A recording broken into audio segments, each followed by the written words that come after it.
Dear students, जैसा कि आप जानते हैं, जो टैबलेट या फिर स्मार्टफोन वितरण की जो योजना है इस समय प्रगति पर थी। प्रत्येक जिलों में टैबलेट या स्मार्टफोन पहुंच रहे थे और लगातार डिवाइस वितरण हेतु जो सूचियां थी वो जारी हो रही थी। डेट्स या तिथियां निर्धारित हो गई थी कि इस तिथि को इस जनपद में वितरण होगा या किसी और जनपद में किस तिथि में होगा, और बच्चे बेसब्री से अपना इंतजार कर रहे थे टैबलेट और स्मार्टफोन प्राप्त करने के लिए। इसी बीच आपको पता होगा कि अभी चुनाव आचार संहिता लग गई है और कोरोना भी बहुत तेज़ी से संक्रमण फैल रहा है। तो इसी के संबंध में चर्चा करने के लिए आज मैं आपके सामने हूँ कि ये जो चुनाव आचार संहिता लगी है, क्या उसका टैबलेट या स्मार्टफोन वितरण पर कोई प्रभाव पड़ेगा, या फिर जो कोरोना का संक्रमण तेज़ी से फैल रहा है उसका स्मार्टफोन या टैबलेट वितरण पर क्या प्रभाव पड़ सकता है।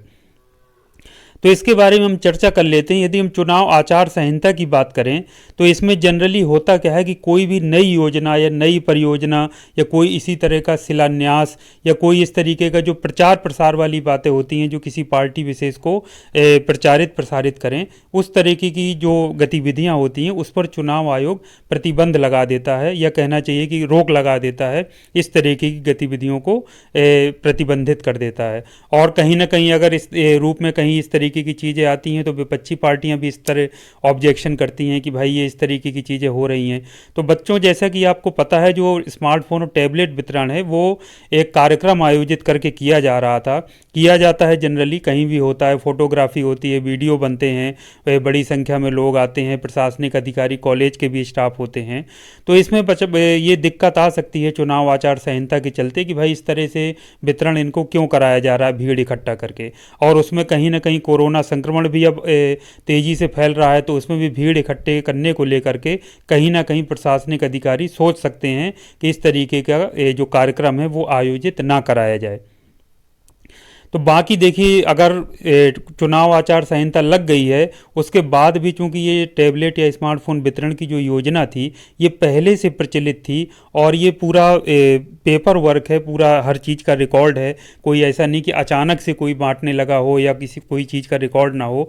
तो इसको अगर प्रशासनिक अधिकारी चाहें, यदि जिलों में आ गया है तो उसको सिंपल तरीके से यदि संस्थाओं में भेज दिया जाए जिन बच्चों के लिए आया है, तो वहाँ से संस्थाओं द्वारा अपने छात्र छात्राओं को रिकॉर्ड रखते हुए उसको दिया जा सकता है। लेकिन अब ये प्रशासनिक अधिकारियों द्वारा, जो जिलाधिकारी महोदय हैं, जो अन्य अधिकारी हैं, उनके द्वारा किया जाता है कि नहीं किया जाता है, ये पूरी तरह से उन पर निर्भर करेगा कि उनके द्वारा इस संबंध में क्या डिसीजन लिया जा रहा है और जो चुनाव आयोग की गाइडलाइंस हैं वो इस संबंध में क्या कहती हैं।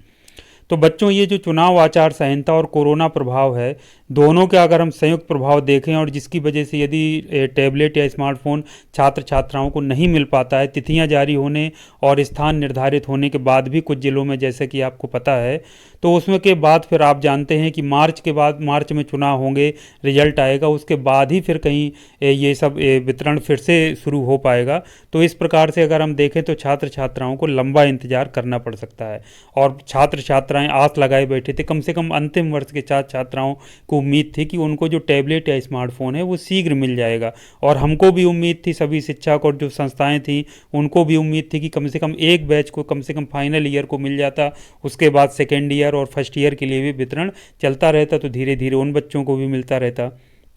लेकिन जिस तरह के आसार बन रहे हैं तो उससे कहीं ना कहीं ये मान लीजिए कि जो चुनाव आचार संहिता है और जो कोरोना का संक्रमण का जो प्रभाव तेज़ी से फैल रहा है, कहीं ना कहीं ये टैबलेट स्मार्टफोन की जो वितरण की गति को तो हर हाल में प्रभावित करेगा। जिस तेज़ी से हो रहा था और जैसे वितरण कराया जा रहा था तो वैसे तो नहीं हो पाएगा।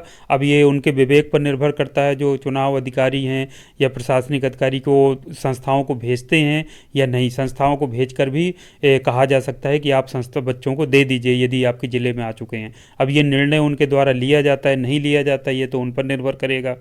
तो ये कल इस संबंध में मैं आपको एक बात और बता देता हूँ कि अभी आज छुट्टी थी, कल मंडे है। अगर संस्था तो हम लोगों के लिए तो खुलेगा ही, तो हम लोग प्रशासनिक अधिकारियों से संपर्क स्थापित करेंगे और जो भी उनसे बातचीत होगी, जो क्लियर करने का प्रयास करेंगे कि ज़िले में अब होगा या नहीं होगा। जैसे चित्रकूट जनपद की हम बात करें तो उसमें अभी तक कोई ऐसी डेट या कोई ऐसा पत्र नहीं आया था। जो हमारे स्टूडेंट्स हैं उनको मैसेजेस जरूर आने स्टार्ट हो गए थे, क्योंकि हमने डिजी शक्ति पोर्टल पर वो सभी जो फाइनल ईयर के छात्र छात्र छात्राएं थे उनको हमने चिन्हित कर दिया था, सभी को, पूरे स्टूडेंट्स को, कि इनको अब टैबलेट स्मार्टफोन कर दिया जाए, जो और अंतिम वर्ष के लिए ऑप्शन भी आया था, सेकेंड ईयर और फर्स्ट ईयर का ऑप्शन उसमें नहीं आ रहा था।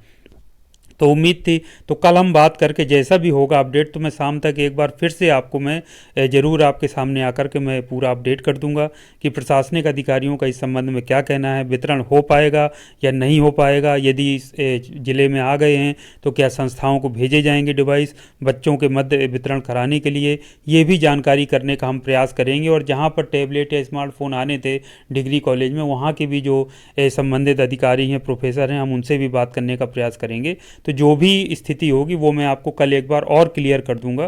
तब तक के लिए आप लोग बिल्कुल परेशान ना हो, जो भी स्थिति बनेगी टैबलेट या वितरण टैबलेट या स्मार्टफोन जो भी डिवाइस है मिलना है, तो जिस तरह से बच्चों के अंदर उत्साह था तो ऑब्वियस सी बात है इंतज़ार करना पड़ेगा, तो कहीं ना कहीं उत्साह पर तो फ़र्क पड़ेगा। लेकिन देखते हैं, उम्मीद यही है, आशा हम अभी भी करते हैं कि टैबलेट डिवाइस यदि मिल जाते हैं तो हम उनको बच्चों को बंटवा दिया जाए। बाकी एक बार कल फिर आपसे मुलाकात होगी और इस संबंध में मैं आपको ज़रूर अपडेट करूंगा। तब तक के लिए थैंक यू वेरी मच। आपका दिन शुभ हो।